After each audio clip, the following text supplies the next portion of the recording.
बस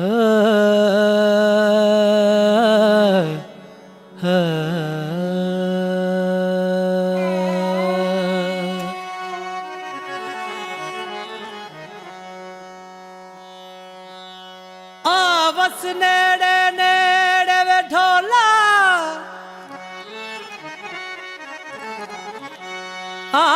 बस नेड़े नेड़े वे ढोला सानू हरदम तेरियां लोड़ां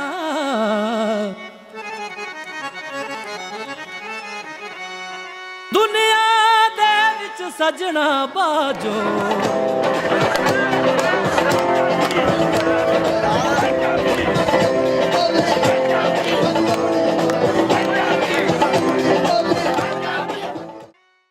My name is Salima Hashmi, and currently I'm Dean of the School of Visual Arts and Design at the Beacon House National University, which is a very young university to set up a decade ago, and it's a private university. So, but I served for 30 years at the National College of Arts, Lahore, which is the oldest and the primary institution in the teaching of art, design and architecture in Pakistan. It was one of the four set up in the 19th century by the British at Madras, Lahore, Bombay and Calcutta. So, but I went there as a student and later taught there and eventually ended up as a professor of fine art and was the principal for 4 years. And I've also been involved in the Women's Action Forum and the Human Rights Commission of Pakistan. The Beacon House school system, as distinct from the university where I am, is a network of schools set up by one rather remarkable lady. This is Mrs. Nasreen Kasuri, who many years ago started a little nursery in her mother's garage. And from there went on to establish schools in Lahore and eventually all over Pakistan. The university, they decided it was a sort of venture into higher education, setting aside funds for a foundation. So it's a not-for-profit foundation, and the idea was to go into liberal arts education. So this was for art, design, architecture, literature, cultural studies, psychology, social science.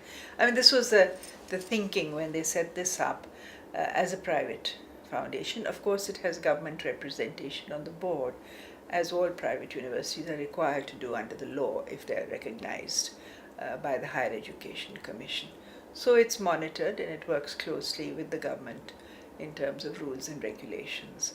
But it is a private university, and they invited me to set up the School of Art and Design. The university is not aimed to be a large university at any stage. It's aimed to be a medium-sized, smaller university. It's now got its own campus built outside Lahore, and it has about 1,500 students. It will go up to 3,000, not more than that. And what is special with us is, in our school, we have scholarships for students from all over South Asia.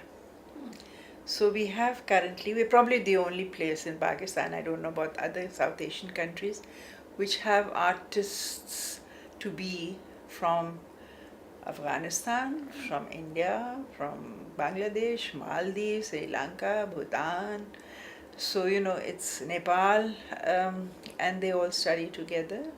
I think that this connection, which was there traditionally in South Asia, absolutely. I mean, if you look at the arts of the book, the way that you find that cultural experience and activity is totally interwoven with poetry, with every kind of human expression, lived expression.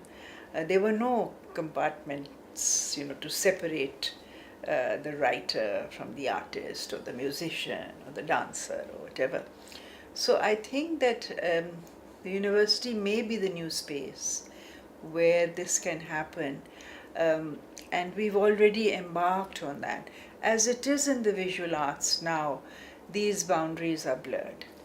And we are encouraging that, very much so. It's very nice for us when we have a student from Bhutan who comes from a kind of an experience where faith and art and food and everything else is very closely connected.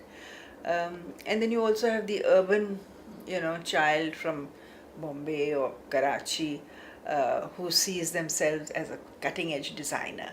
But when you present them with a project in which they have to go out of their cocoon and they have to go across, the great divides that we have of class and ethnicity and so on, they're forced to see that actually if they are to be problem solvers, they have to take note of the fact that they're looking at great diversity of expression, and it is part of their problem if they are to be problem solvers.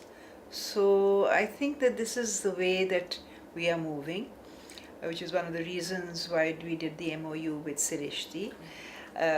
It's very rare to find institutions between India and Pakistan signing MOUs. It's practically a no-no in certain areas. But I think with the arts, one has that kind of a freedom. And also people, because the establishment thinks we are harmless, so they'll allow us to move forward. And then sometimes take credit for what we achieve. So much of the conflict in South Asia, and South Asia is a very conflict-ridden part of the world, so much of the conversation starts with cultural connections and with overtures which are made between people from the cultural arena, whether it's literature, whether it's music, certainly with the visual arts. And so I think that in many ways we can be proud of the fact that we are the avant-garde for all kinds of peacemaking. I think that this may become a way actually of firming up connections. I think in the last 25 years, both sides of the Punjab have become aware, and I think it's been the diaspora actually which has helped in this, has motivated people to disregard the issues between the two countries, and sort of putting the states aside. They have looked at possibilities of really connecting the Punjab in ways that are extremely enriching for both. This is the unfinished chapter of independence, and it has more to do with just peacemaking. I think that we split a picture down the middle and not left anything I think which makes efforts easier to piece it together again. You can have political divides, it's there, you have examples all over the world, but to enrich cultural life, I think it becomes imperative for all people who work in these areas to find ways and means to talk, to make projects together, to do publications together, to do exhibitions together, to do festivals together. And one takes one's hat off to people who've been managing to do this through very difficult times. I think that this was there, centuries ago. Yes. It was very much there. I think that the colonial experience actually of the separation of formal education from informal learning, I think that actually meant that so many of these threads were there actually slashed, and to then reconnect them is problematic, because you're dealing with a contemporary experience and you kind of lost the ways and means to do it. So you have to rethink it, and that is where I think many new ways of education and that we have been seeing both in the West and its translations into various kinds of projects in countries like Pakistan, and I'm sure here too, is that with special reference to disadvantaged groups because they have to catch up faster. And so you find that there are more innovative ways of making education available, learning available, certainly with reference to disadvantaged groups like women. When you come to the visual arts, you find that you have a kind of breathing space and you can think of real life situations, you can think of real life problems, you can make the work personal, make the projects personal to the artists, young artist students' experience, and then see that, okay, there are so many pathways on that journey. And very often, at least in the kind of institution that I am in, you're left free, apart from a very rough curriculum, which is quite, we're working on making it even vaguer than it ought to be. It gives you the freedom to actually to construct your projects in the way that you want to, which means, and I think this has happened a lot in the last 2 decades, that materials and mediums which are particular to communities or to women, they become the grist for the mill, they become the way of working, so that we question this whole hegemony of oil on canvas. I think that so much of, I will say new art, but it's there in literature, of songs that are sung, things that happen at weddings, things that happen in rural communities which are no longer really rural. The cities and their ways have encroached upon them.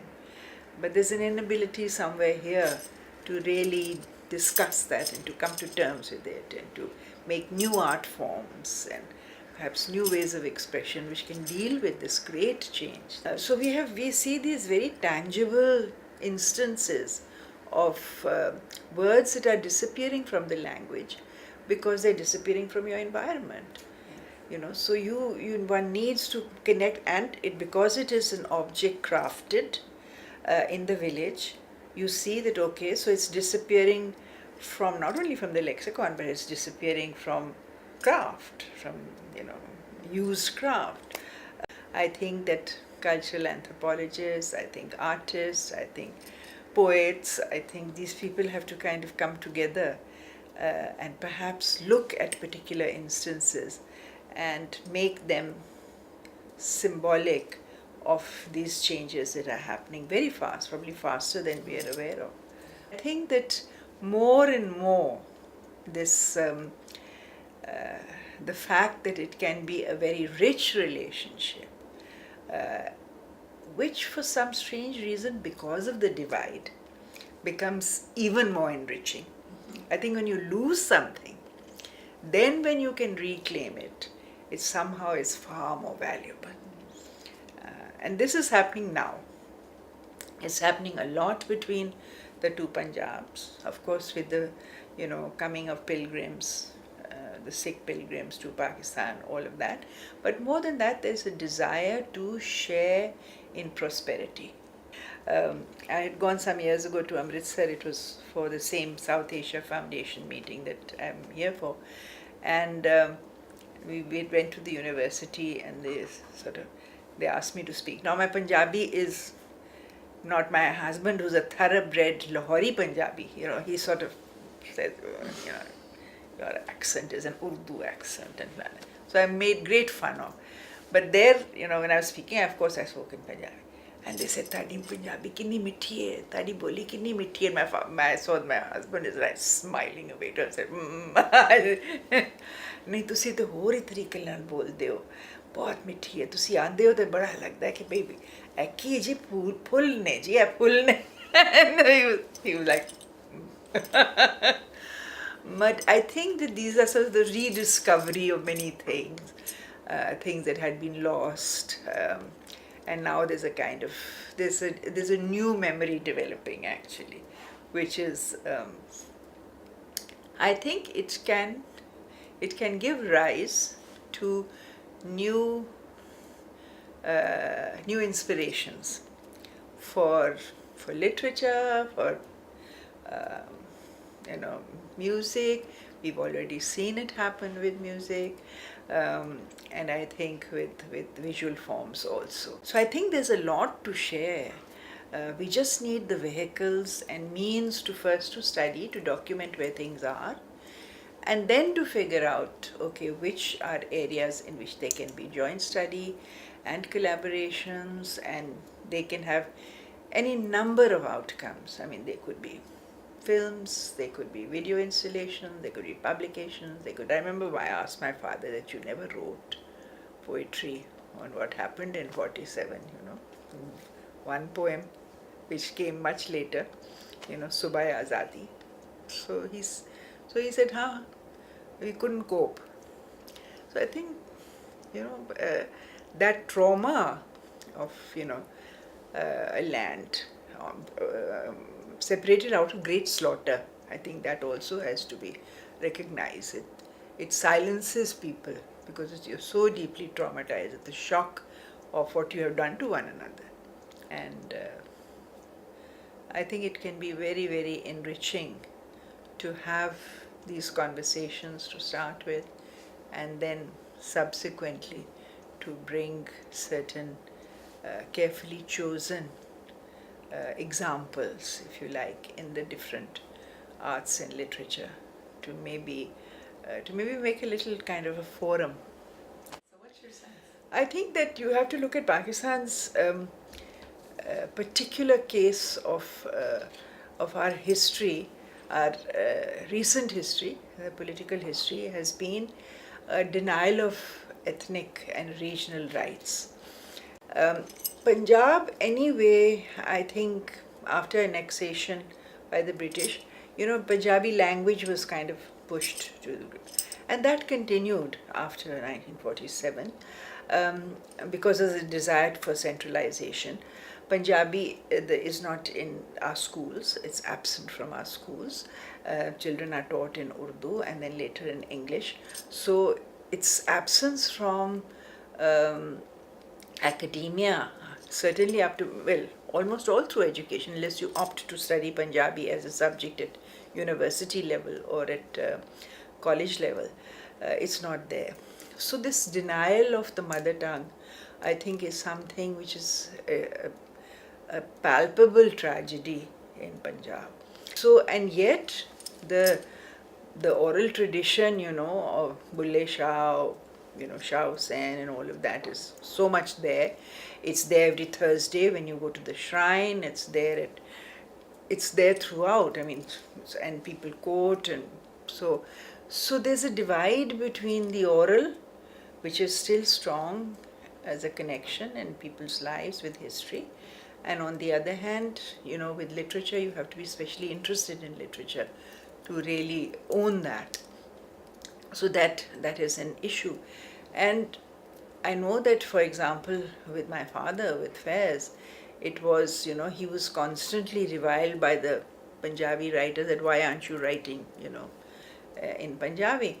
And I mean, his answer was that, okay, one or two shares of mine, couplets, they can attempt to come close to Ghalib.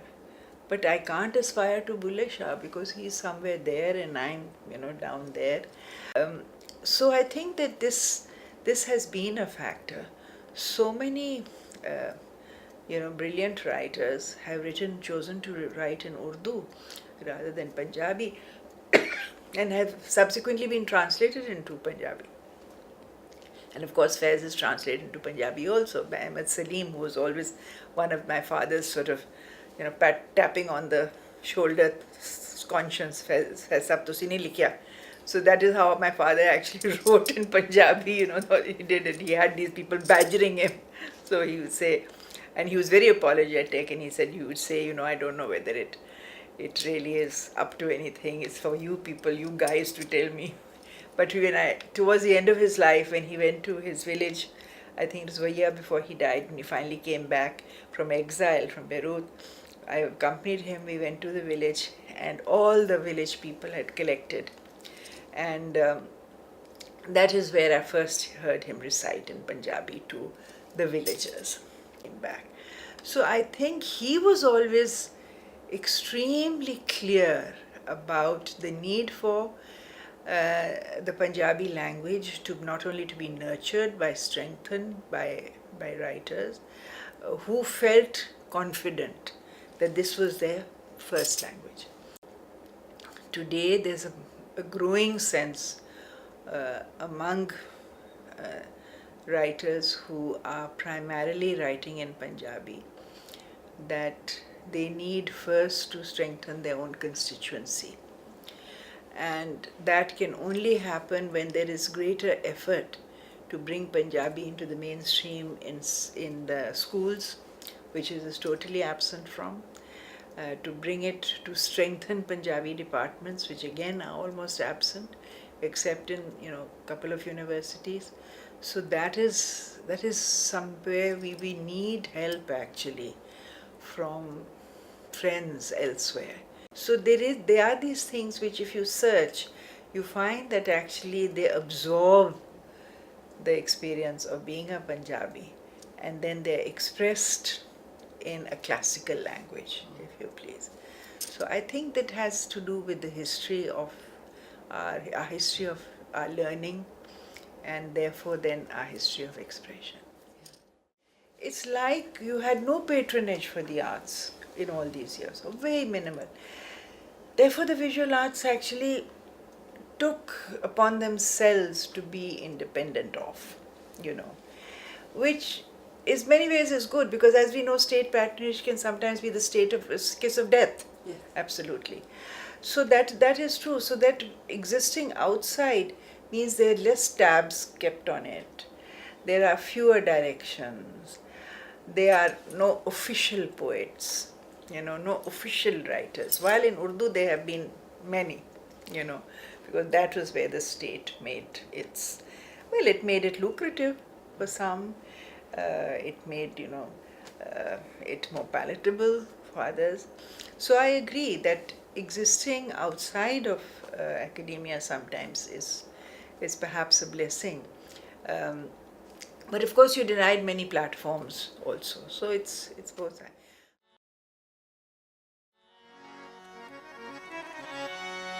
ah,